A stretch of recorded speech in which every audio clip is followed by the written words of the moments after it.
que a gente vai conhecer hoje nasceu da luta de algumas famílias por moradia. E hoje essa área de 1 milhão de metros quadrados tem mais de 100 mil pessoas.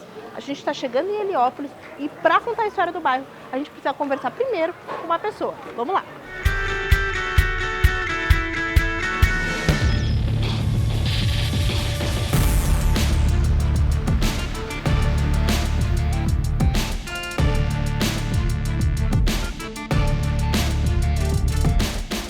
Bom, e antes de qualquer coisa, se tem alguém que a gente precisava conversar assim que chegou aqui, é a Cleide, que é presidente da UNAS, que é a Associação de Moradores aqui de Heliópolis, que tem a história que nasceu praticamente com esse lugar e com a luta das pessoas que vieram para esse espaço na busca por seus direitos básicos aí que todo mundo deveria ter acesso, né, Cleide?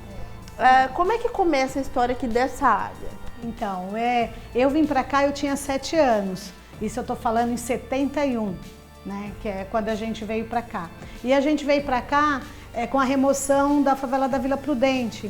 Quando foi fazer essa alça, aqui que liga o viaduto de São Paulo, aí a minha família era uma das famílias, na verdade nós éramos em 120 famílias, né? E aí a gente veio para cá com o sonho de conseguir uma moradia. Chega a meados mais ou menos de 79, 80, começa uma ocupação, as ocupações aqui dentro de Heliópolis. Nesse período, vamos pensar, com 16, 17 anos, eu começo, num período eu estava fazendo o primeiro colegial, eu começo a andar na rua e eu vejo o pessoal organizado. Naquele período a gente se organizava em assembleia. E eu me recordo que a assembleia, na verdade, era para dizer o seguinte, que a gente tinha direito a morar, a gente tinha direito à moradia. Esse pessoal se titulava como comissão de moradores. Eu fazia parte de um setor que a gente chama Heliópolis, né? Que a mobilização era tamanha que a gente conseguiu fazer com que o prefeito comprasse essa área, e começa o mutirão, aí começa a regularização de alguns lotes por tamanho, aí a gente funda a UNAS em 87 e aí começa toda essa representação junto com os moradores. Acho que foi uma coisa desde a origem da comissão de moradores que todas as decisões eram feitas com os moradores, todas as reivindicações, então a gente tinha grandes assembleias aqui dentro.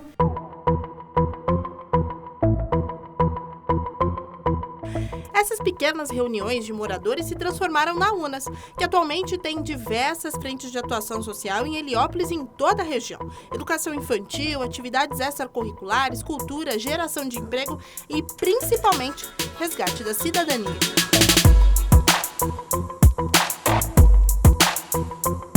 Aqui que a gente percebeu que se a gente fosse esperar se construir, o negócio ia demorar muito. Se a gente fosse esperar o poder público vir aqui, ia demorar muito.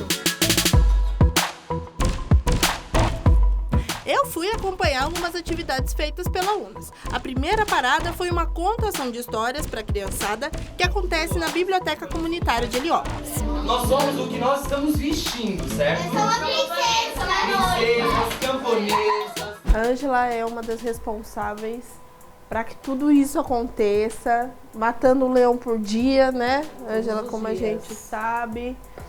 E eu queria saber como é que começou esse seu envolvimento com literatura, cultura, como é que isso chega na sua vida? Então, na verdade, esse é muito louco, assim, contar essa história. A gente volta um pouco ao passado, bem lá atrás mesmo, né? A minha história com a literatura começou na infância. A minha mãe, ela trabalhava em casa de família, né? E ela me levava. E no tempo que eu ficava com ela, naquela época as patroas, elas tinham as bibliotecas dentro de casa.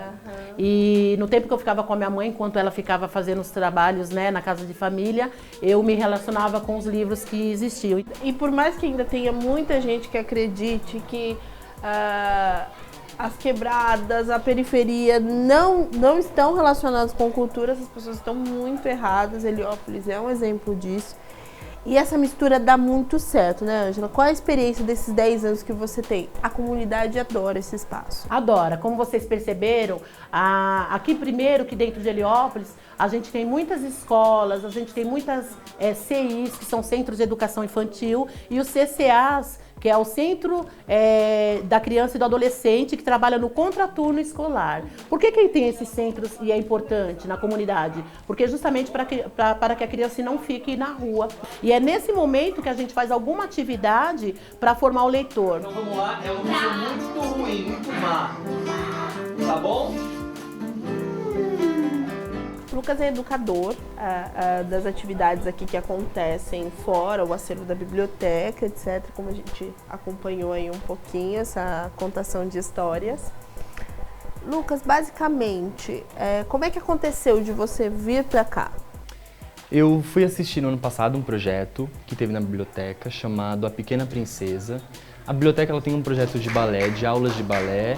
Então era a adaptação do livro do Pequeno Príncipe para uma princesa negra.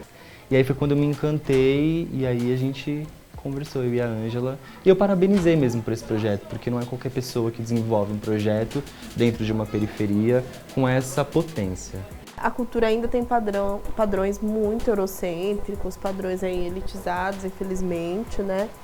Que não alcançam uma parcela extremamente grande da população. Como trazer isso para uma linguagem que eles se reconheçam, se interessem? É um trabalho árduo, né? Sim, é um trabalho árduo, mas ele acontece, porque essas crianças têm muito a dizer.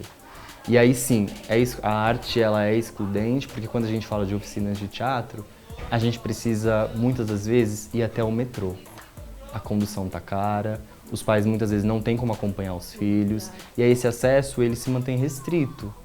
E aí quando você tem um projeto desse aqui que visa emancipar o incentivo à leitura, às artes e esse resgate da identidade deles, é fantástico. E é como a gente conversou, é pegar lá, pegar aqui, juntar os dois e explodir esse Heliópolis, sabe? Falar, ó, vocês existem sim, vocês estão aqui sim, vamos rasgar quem tiver que rasgar, porque a gente tem o que dizer.